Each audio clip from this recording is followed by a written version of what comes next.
Well, I'm back in the classroom for one more episode, and hopefully, we're going to learn a little something about the upcoming division series.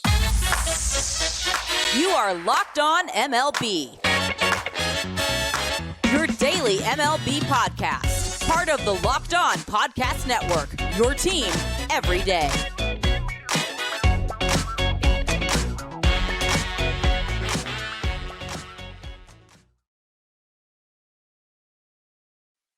Hello, baseball fans. Welcome to Locked On MLB, part of the Locked On Podcast Network, where it's your team every day. This is the daily podcast. We talk about all of Major League Baseball. I am your host, Paul Francis Sullivan. Please call me Sully. I am an Emmy-nominated, easy for you to say, television producer, and I've been a podcaster for the last over a decade, and we're wrapping up my fifth season here at the Locked On Podcast Network, where it's your team every day. You can follow us at Locked On MLB Pods on Twitter and Instagram. I'm your pal Sully. I'm at Sully Baseball on Twitter, Sully Baseball Podcast on Instagram. Thanks so much for those of you who make us your first listen every day. And hey, thanks so much for all of you who are the everyday Sullys and listen to us every single day. You could tell this is the same day as I did the previous day's podcast because there's no games on. So I figured I'd bang two out here and take the weekend off. I still am having some tech issues with my computer where I record the show at home. So forgive if the sound isn't great and you're still here in my classroom. But there we go. You're still getting, God, how many episodes have I dropped this week? A lot. And that's both metric and all different ways you can measure a lot. Here's what we're going to do today. We're going to hear from Connor on, we're going to hear from Dylan. We're going to hear from HTown. We're going to hear from Jeff. We're going to hear from Eric, all the people who are the hosts of Locked On Orioles, Locked On Astros, Locked On Dodgers, Locked On Braves, to give their thoughts of their teams in the postseason because they haven't played yet. They've been drinking pina coladas and going to the beach. So by the time this podcast is going to drop on Friday, and there still won't be games on Friday. The games don't start till Saturday. This is pure madness. Even if we were going to have, I had to pause because there was a loudspeaker. I'm still in the classroom. It's madness. I mean, even if the series went the distance to Thursday, start the next series on Friday is absolutely craziness. So I'm going to give you my thoughts on the upcoming division series matchups. We're then going to hear from the hosts of all the Locked On shows that we haven't heard from yet. I like the Twins. I thought the Twins were underrated. I think people made too much of the fact that they're playing in a lousy division because they weren't feasting on the White Sox. They weren't feasting on the Tigers or the Royals because the schedules are balanced. So they had a record which was only a couple of games behind the Astros and only a couple of games behind the Seattle Mariners and the Texas Rangers. They were within a 2 or 3 game radius of them. So it wasn't like one is a 100-win team and the other is an 88-win team. So I like the storyline of Correa coming in and playing his old team. I do like the Minnesota Twins pitching. And, beware of teams that have nothing to lose. Last year, the Phillies and the Padres had nothing to lose because they were facing off against the 100-win Braves and the 100-win Dodgers. And hell, the Padres had to face a 100-win Met team and a 100-win Los Angeles team before meeting Philadelphia in the NLCS. There are lots of instances of teams upsetting other teams to get to the World Series. You don't believe me? Look at the last 3 World Series played over 162 games. Wildcard Nationals upset a very good LA team in 2019. Let's put COVID aside and the COVID year aside. In 2021, Atlanta, you had 200-win teams in Los Angeles and San Francisco, plus Milwaukee was a very good team. So naturally it was the Braves who were in there, went to win it all. Last year, as I mentioned, there were 3 NL teams that went over 100 games. It was the 80-some-odd win Philadelphia Phillies who went to the World Series. There's always an upset that makes no sense at the beginning of the postseason. I think Minnesota is going to play the Astros. It's going to be a tighter series than some people, I think, are expecting. I still think the Houston Astros are the team in the American League and will be until proven otherwise. Oriole fans just roll their collective eyes. And yeah, maybe they should roll your collective eyes at me. But right now, I'm leaning towards the Houston Astros in that series. I've been proven wrong about the Rangers. But as I said in yesterday's show, was I proven wrong or were the Rays flat? I don't know. Were the Rangers really just playing a high level of baseball, or did the Rays stub their toe? We're going to find out when they play the Baltimore Orioles. Bruce Bochy has been known to upset a few teams along the way in his managerial run. He had the Padres defeat 200-win teams en route to the 1998 World Series, and the Giants were never the best team in the National League in any of the years they won the World Series. You could make the argument maybe they were in 2012, but they didn't have the best win-loss record.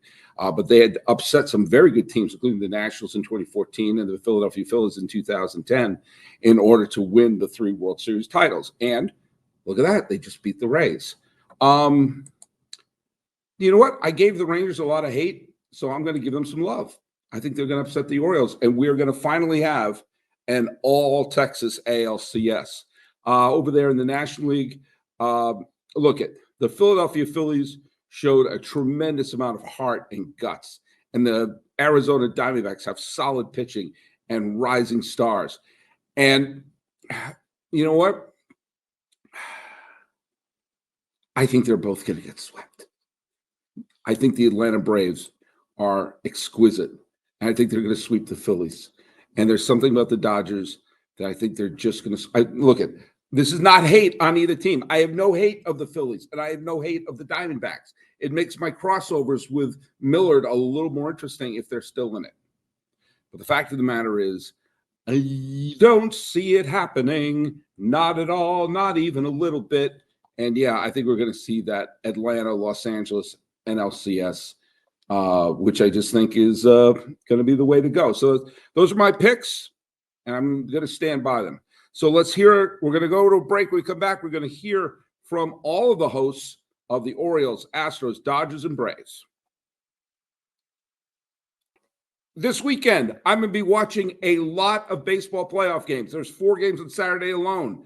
And that means I'm going to set out lots of food, go out grocery shopping, and I'm going to get money back through Ibotta. Ibotta gives you cash back on hundreds of grocery items, from produce to personal care to pantry goods, so you can make sure you're beating inflation no matter what you're purchasing. Either link your loyalty account or upload your receipt after you shop to get your cash back. It's that easy. An average Ibotta user earns $100 per year. That could cover the cost of an entire shopping trip, or can use your cash back to buy that flight you've been eyeing, that game you've been dying to go to, or the fancy dinner you've been craving. Other apps give you points that don't amount to much. With Ibotta, you get real cash back that you can cash out to your bank account, PayPal, or gift cards. You can earn cash back on hundreds of online brands and retailers too when you start with Ibotta, including Lowe's, Macy's, Sephora, Best Buy, and more. Download the Ibotta app now and use code MLB to start earning real cash back. Just go to the App Store or Google Play and download the free Ibotta app and use code MLB. That's IBOTTA at Google Play or App Store and use code MLB. All right, let's hear from Connor from Locked On Orioles. I hated on you a little bit here. I hope you're not mad.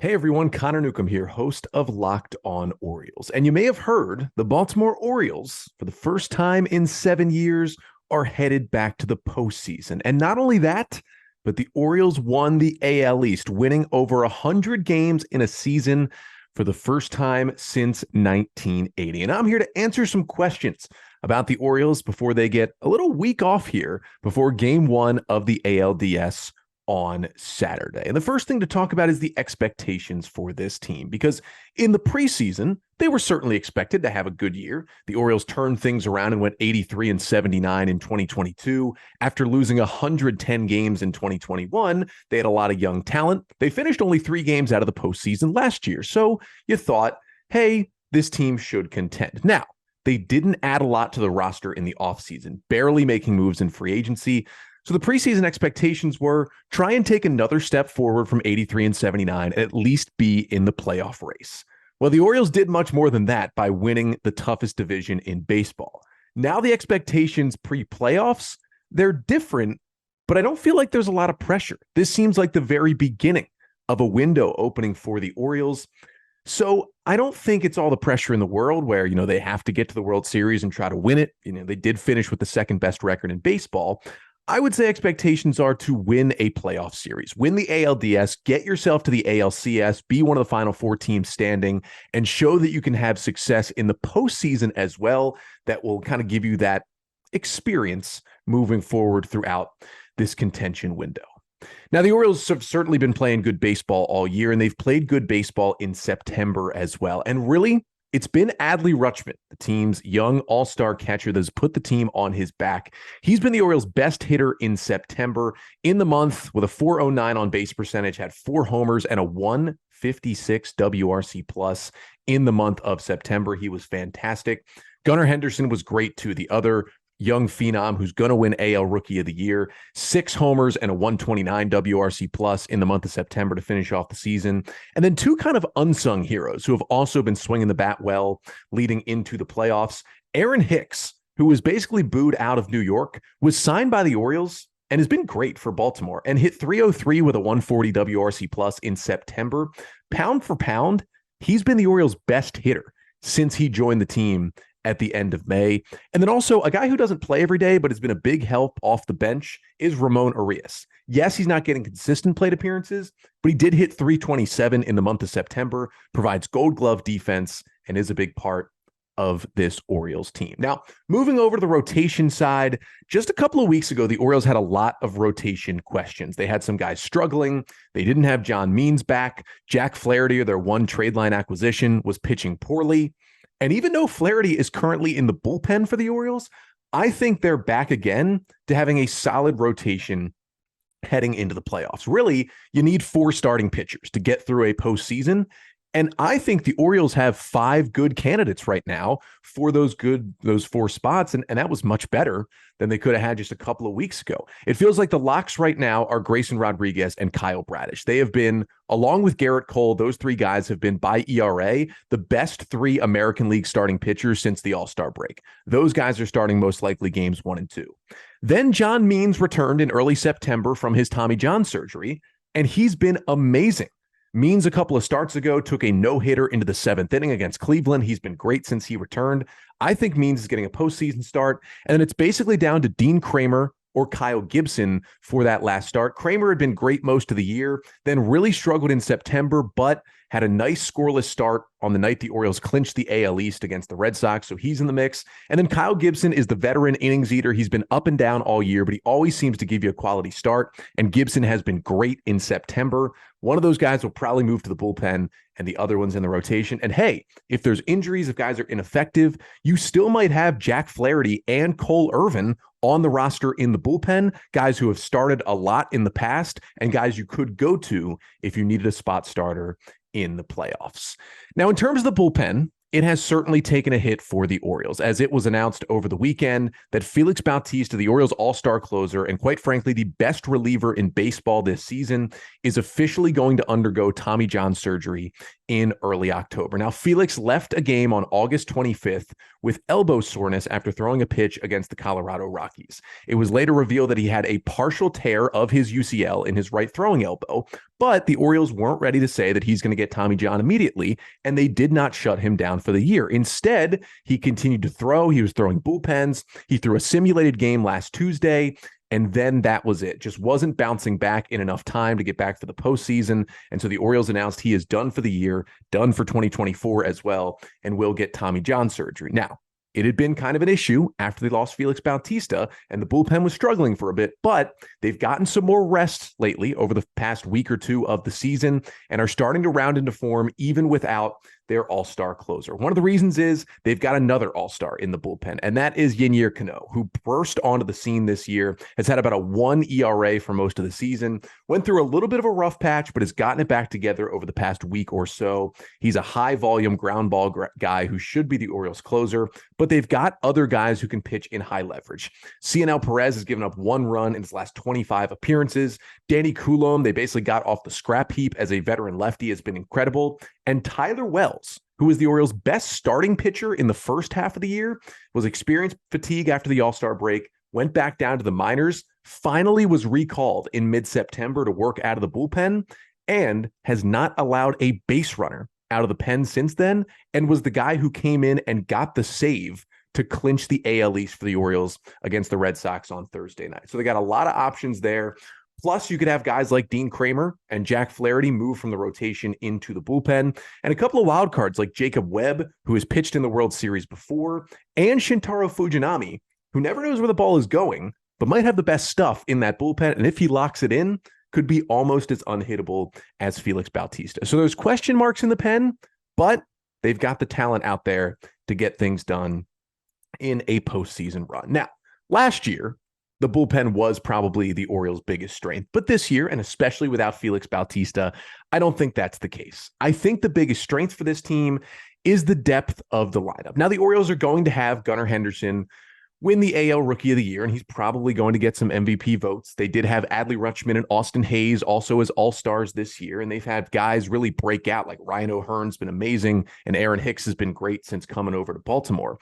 But the depth of the lineup is what is great. There are really no easy outs when the Orioles are sending their best 9 out there. The Orioles have 11 players who are going to be on their playoff roster who have a WRC plus of 99 or better. Remember, WRC plus league average is 100. So essentially that means they have 11 players who are league average or better as a hitter. And if you add in Adam Frazier, who's been a solid veteran, has a 94 WRC plus, you basically got 12 guys who aren't bad, who are hitters on your team, and you can mix and match. That is huge for the Orioles because 7, 8, 9 in their order are not easy outs. There are no easy outs for opposing pitchers against the Orioles, and that is huge when things get tight in the postseason. Now, on the flip side, maybe the biggest weakness and the thing I'm worried about might just be the Orioles' inexperience. Now, most of this year, it hasn't affected them. Again, they won over 100 games. Didn't really matter that they had never been there, done that. They just went from 110 losses 2 years ago to winning the division this year. But not a lot of guys on this roster have playoff experience. Actually, there's only 6 of them who have ever even appeared in the postseason. 3 of the hitters, James McCann, Aaron Hicks, and Adam Frazier. James McCann is the backup catcher. He might rarely play in the postseason. Aaron Hicks will play some, but he's certainly not an everyday player. And it's the same with Adam Frazier as well. And while Aaron Hicks has 114 playoff plate appearances, McCann has 7 and Frazier has 24, all of them coming last year. Not exactly a lot of experience. The main hitters all have never played in the postseason. And then on the pitching side, again, only 3 guys who have played in the playoffs. Jacob Webb, 4 2/3 innings in the postseason in his career. Kyle Gibson, 3 1/3 innings in the postseason in his career. That was as the mop-up man for the Phillies in their run to the World Series last year. And then Jack Flaherty, who was good in the postseason for the Cardinals back in 2019. But we are now looking at a very, very different Jack Flaherty. The 3 of those guys combined for 31 innings. There's a chance that the 3 of those guys, none of them really play a big role for the Orioles pitching staff in the postseason, which means it's going to be a lot of inexperienced playoff pitchers going out there trying to get outs for the O's. But I still think this Orioles team can make a deep run. I don't think they're going to win the World Series because the Braves and the Dodgers are incredible and the Astros have been there before. But my prediction on the O's, I think they can represent the American League in the World Series and win the pennant here in 2023. I'm not rooting against the Orioles. I like that smiling bird. Snap into action this NFL season with FanDuel, America's #1 sportsbook. Right now, new customers can get $200 in bonus bets guaranteed when you place a $5 bet. That's $200 in bonus bets, win or lose. If you've been thinking about joining FanDuel, there's no better time to get on the action. It's so easy to use. There's a wide range of betting options, including spreads, player props, over-unders, and more. Visit FanDuel.com/lockedon and kick off the NFL season. FanDuel is the official partner of the NFL. Okay, start playing the Darth Vader theme. It's the Astros. Don't hate me. I root for you the last 2 years. HTown, Eric, what do you got?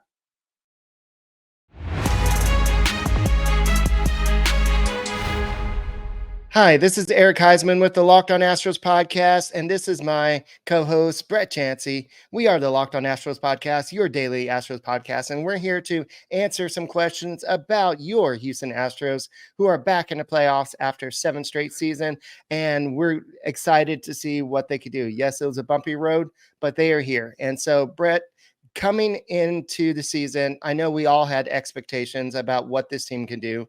Then we had the season, and now they're back in as AL West champions.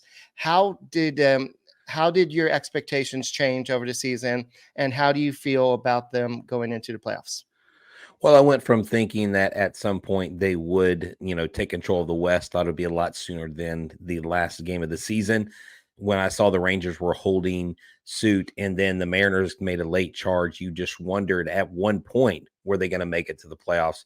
So they secured the AL West. That was the team's goal to begin the season. And my expectations coming in were that they were going to be right back in the mix and go back to a second straight World Series. And I think right now they're set up nicely to do that. They went through a lot of trials and tribulations this year, and I think it's just going to make them that much stronger in the playoffs. Yeah, and when we talk about the trials, Eric, the batters, the offense has been inconsistent up and down.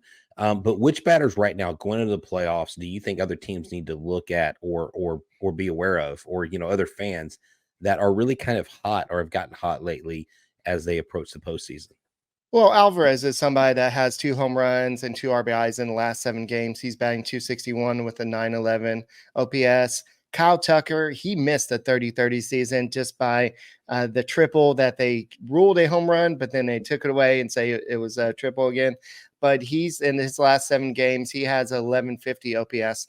But somebody who's been struggling a lot recently, but once October hits, he tends to turn it on. That's Alex Bregman. He, in the last 7 days, has a home run, 2 RBIs, and he's batting .280 with the .853 OPS. And Jose Abreu, somebody that has been struggling all season. He's batting .292 with 1 home run, 6 RBIs, and with a .903 OPS. So what I see is Jose Abreu becoming the Yuli Gurriel of 2023. Wow, that's a huge order, but I think Jose Abreu is ready to do it because he talked about the champions and being part of a championship team.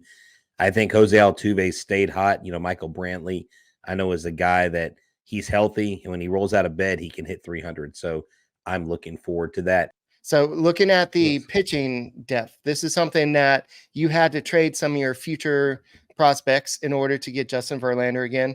The starting depth has been challenged all season. Lance McCullers out all year. Luis Garcia mostly out all year. Jose Urquidy out a lot of the year. Who do you see as in the rotation in the ALDS?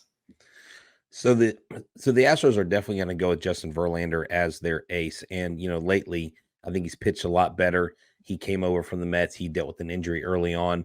Framber Valdez, he threw a no-hitter not even a month ago, and then most recently had one of his worst outings.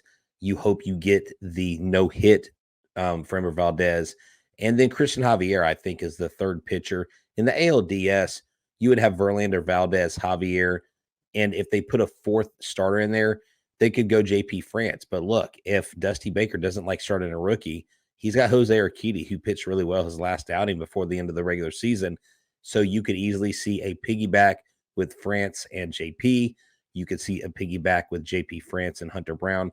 There is a multitude of combinations, but I think your top 3 are Verlander, Valdez, and Javier. Oh, by the time that game comes about, I think France, it'll be like 2 weeks since he's pitched. So I think he's going to have to pitch at some point and for him to be effective. And you mentioned Justin Verlander. In the past 2 weeks, or in the past 2 games, he's pitched 13 innings. He has 13 strikeouts, a 0.69 ERA. He's actually the AL pitcher of the week. So he's actually coming alive at the right time. Christian Javier, after struggling for most of the season, or at least the second half of the season, he's come alive too. In the last 2 games, in 10 2/3 innings, he has 10 strikeouts, 2.53 innings. So I think the bullpen is looking a lot better. Yeah. So is the bullpen strong enough to win a World Series? Is it, because that was one of our strengths last year. Are they good enough this year? Well, it all depends on the shoulders of Rafael Montero. I know that the Astros kind of they used him a lot last year, especially in the playoffs. he became one of their most reliable guys. And he kind of came out of nowhere. He was kind of a throw-in piece in the Kendall Graveman trade. I know the Astros went out and got Kendall Graveman, but he's not exactly the same guy this year. Ryan Presley has been good at times, bad at other times. So, but I'm not worried about Ryan Presley. Brian Abreu has shown that he could be a closer in the making. Ryan Stanek has been good at times. Phil Maton, when he's healthy, he's good. And then you have Hector Neris. He is the guy that shows all the fire. He's the guy that goes out there. If you need somebody to get out of a bases loaded situation, he may not always do it, but he does his best to do it. And Hunter Brown, he's likely out of rotation. So him and Urquidy are likely going to be in the bullpen. So I think this Astros bullpen is good enough to win the World Series, but it depends on how deep the starters go. Yeah, exactly. I think that's going to be a huge part. And I just want to throw my 2 cents in there. Hector Neris, Brian Abreu, and Ryan Presley. I think those 3 guys are going to be the guys that really anchor this bullpen, because when all 3 of those guys are on, they are virtually unhittable. Well, that kind of goes into my next question, Brett. What is the team's greatest strength going into ALDS? This is going to sound cliche, but their greatest strength is their playoff experience. Because they've been so inconsistent at the plate, because their pitching has been up and down, the bottom line is no team has the amount of games and innings under their belt that this team has in the postseason. So I think their greatest strength is their experience, because when they're at home and it's a playoff game, there is a switch that is flipped. And I think you're going to see that with this team. I think you're going to see the home woes that you saw during the regular season. I think they're going to be the playoff Astros, and that is their greatest strength, is that they've been there and they know what the big moment's like. And a lot of people say, well, the Astros didn't win the AL West, the Rangers lost it. And I think the converse to that is the fact, it wasn't the fact that the Astros won it, but it was the fact that they had the experience to win it, and the Rangers just didn't have the ability to win it at the end. So that kind of leads into what I'm most worried about with this team. And it's what we've seen all year, the inconsistency. It's just like, can they, one day they'll get shut out, the next day they'll score 20,000 runs. And so it's just find some consistency. Justin Verlander will look great, like an ace one day. Next day, he'll give up 4 home runs. So it's just finding consistency. Christian Javier has been struggling with that. And you've had the whole lineup at times just looking like terrible. So just finding that consistency that will drive them to the 11 wins the Astros need. Right. And, which leads us to the final point. How far do we think the Astros will go in the postseason? And look, I've said it before and I'll say it again. I think this team is still the favorite in the AL. No team wants to face this team, even the red hot Baltimore Orioles. And it doesn't mean that the Astros disrespect or take anybody lightly, because it's the playoffs. But I see them going back to the World Series. Now, whether they win it or not, that is going to be squarely on them. And if they play the Braves, it'll be a 2021 rematch. But I like our chances this year a lot more than the first time we faced them. So I see them going to the World Series. How about you, Eric? MLB The Show had the Rangers going to the World Series and facing the Braves and beating the Braves, I think. But I think the Astros likely will go to the World Series. Can they beat the Braves? I'm not sure. The Braves are a pretty good team. They are a juggernaut. But I think that they have what it takes to get out of the American League. But it all depends on pitching, hitting, defense, all being together. They've got to find that consistency. If they can do that, no team could beat the Houston Astros. And when they're like that, that's the team we love. It's when they're struggling to get the offense and pitch good. That's when it's like, who are these guys? These guys are a little sus. But guys, that's all we got for this. Any closing thoughts, Brett? No, I just think that once this team really shows up because they know who they are. Right. They know their identity. Other teams are still trying to find their identity.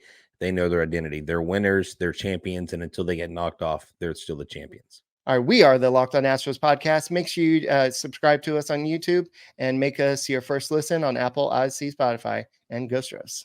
Okay. Thank you, boys in the Astros world. Hey, I'm going to cut this show short just a little bit here because, it's going to be too long. And so I'm going to drop another episode today because I'm just love dropping extra episodes all week long. And in the other episode, we're going to be talking about the Braves and the Dodgers. And so that's going to drop later on this afternoon. So thanks so much to the good folks at Locked On Orioles, the good folks at Locked On Astros. Follow us at Locked On MLB Pods on Twitter and Instagram. I'm your pal Simon, Solid Baseball on Twitter, Solid Baseball Podcast on Instagram. Talking about the state of the ALDS and the teams that made it in. This is Locked On MLB for the 6th day of October 2023. I'm your host, Paul Francis Sullivan. Please call me Sully.